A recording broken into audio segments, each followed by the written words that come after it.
Olá, eu sou o professor Jonatas Braga, seja bem-vindo ao meu canal. Antes de começar, eu quero te pedir para se inscrever aqui no canal, compartilhar essa aula e deixar nos comentários sugestões de próximos temas aí para as nossas aulas de filosofia ou sociologia.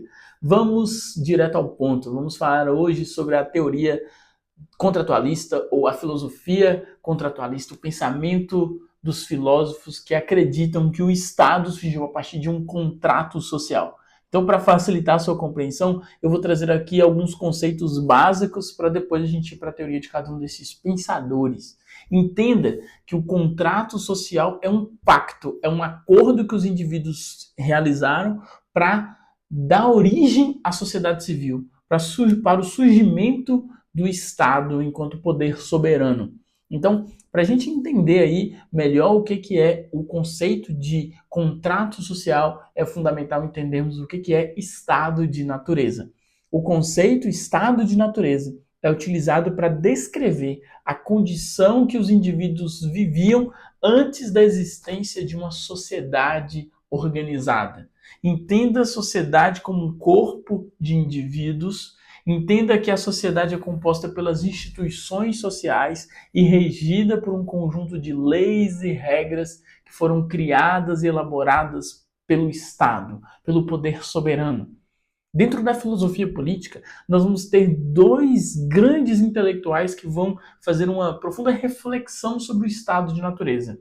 O primeiro deles é Thomas Hobbes e o segundo é Jean-Jacques Rousseau. Thomas Hobbes é um teórico inglês do século XVII que afirma no seu livro O Leviatã que antes da existência da sociedade predominava um conflito generalizado, uma guerra de todos contra todos. E neste contexto, neste conflito, predominava também o medo da morte, o medo da morte violenta. Uma vez que não existiam regras, não existiam normas, os indivíduos, quando se encontravam e tinham os mesmos objetivos, eles entravam em conflito. Então, neste contexto caótico, o indivíduo vai cercar territórios, desenvolver armas, tudo isso visando a sua proteção. No entanto, isso é inútil, porque não existem regras, não existem normas. Todo mundo pode fazer tudo. Então, estamos todos aí num momento de ameaça. O indivíduo está todo momento com medo, com receio de morrer, de ser violentado, enfim.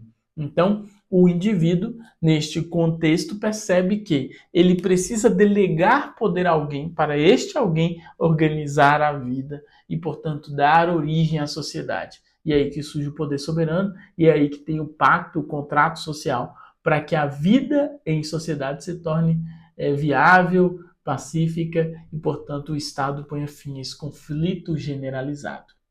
A outra teoria é a de Rousseau. Ele afirma que o Estado surgiu junto com a propriedade privada, que antes da existência da propriedade privada não existia sociedade e o homem vivia num estado de paz, onde predominava a bondade, a benevolência.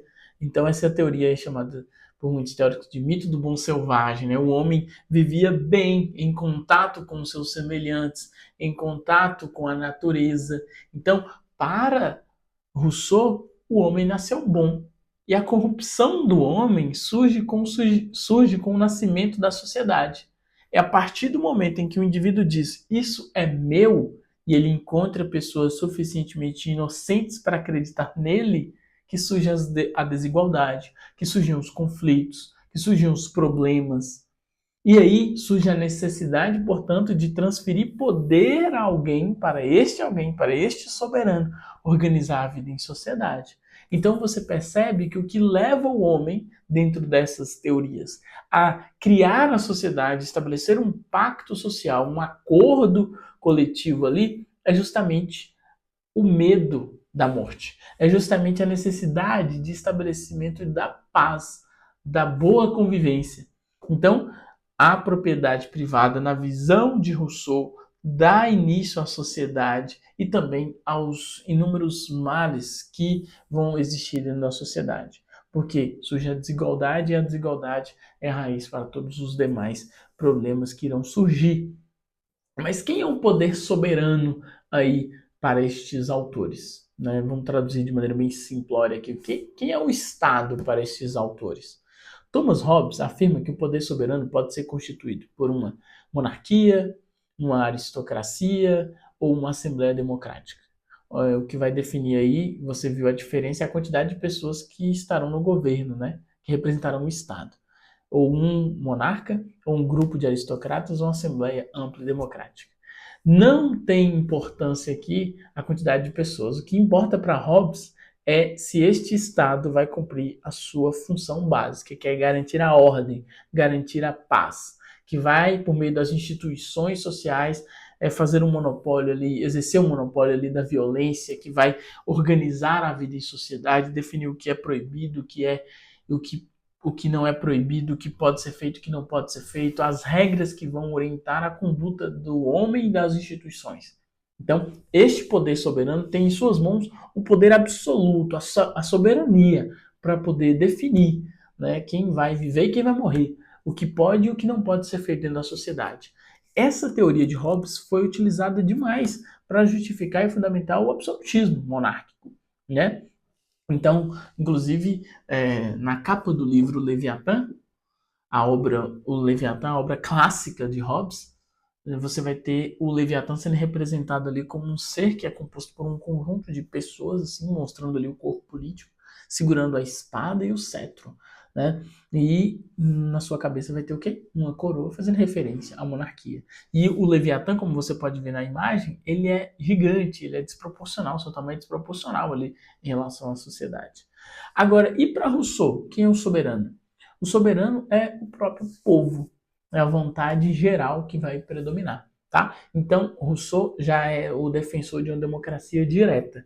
Ele acredita que a soberania provém da vontade geral, da vontade do povo. Então, um teórico aí que vai influenciar depois muitos pensadores de esquerda, ok? Então, nós temos aí essas duas importantes teorias sobre o contrato social, sobre a origem da sociedade civil. E nós temos também outro contratualista, também filósofo da era moderna, ele do século XVIII, que é o John Locke. O John Locke ele vai defender a teoria liberal. Ele é um teórico liberal. Para John Locke, o homem possui direitos naturais. E aqui é outro conceito chave dessa reflexão: direito natural. O que é o direito natural ou justnaturalismo? É o direito que nasce com o indivíduo. É o direito que é concedido por Deus ao homem. Então, existem três direitos naturais: o direito à vida, o direito à liberdade e aos bens necessários para a preservação dessa vida, dessa liberdade, que no caso aqui é a propriedade privada. Aí você fala, nossa, mas como assim a propriedade privada é um direito natural se eu não tenho? Eu moro de aluguel? Aí entra a lógica capitalista aqui já, né? Que é a ideia de que o que você vai conquistar é produto do seu trabalho, então você tem que trabalhar mais, trabalhar de maneira mais eficiente para poder conquistar aquilo que é um direito da sua própria natureza. Então, aqui você percebe um grande alinhamento com a visão burguesa, né, que no século XVIII já estava ali conquistando sua hegemonia através de processos revolucionários. Então, a teoria de John Locke ela é fundamental para o avanço e para legitimar esse avanço da classe burguesa.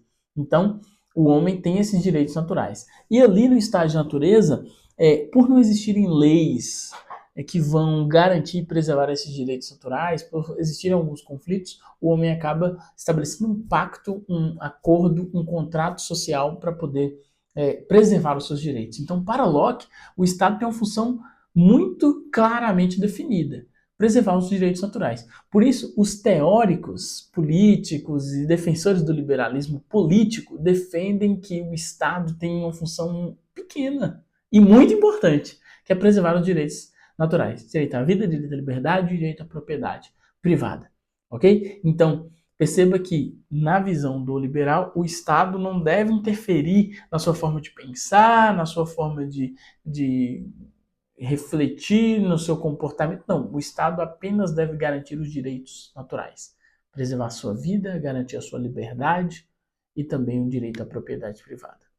Se você ficou com alguma dúvida em relação a todas essas reflexões que eu trouxe aqui, deixe nos comentários. Eu também segui um roteiro que eu posso enviar para você. Então, se você quiser, comente aqui: eu quero o seu roteiro, o seu slide, a sua aula, porque aí eu te mando todas essas reflexões aqui por escrito para você aprofundar ainda mais os seus estudos em filosofia política. Muito obrigado e até a próxima. Valeu!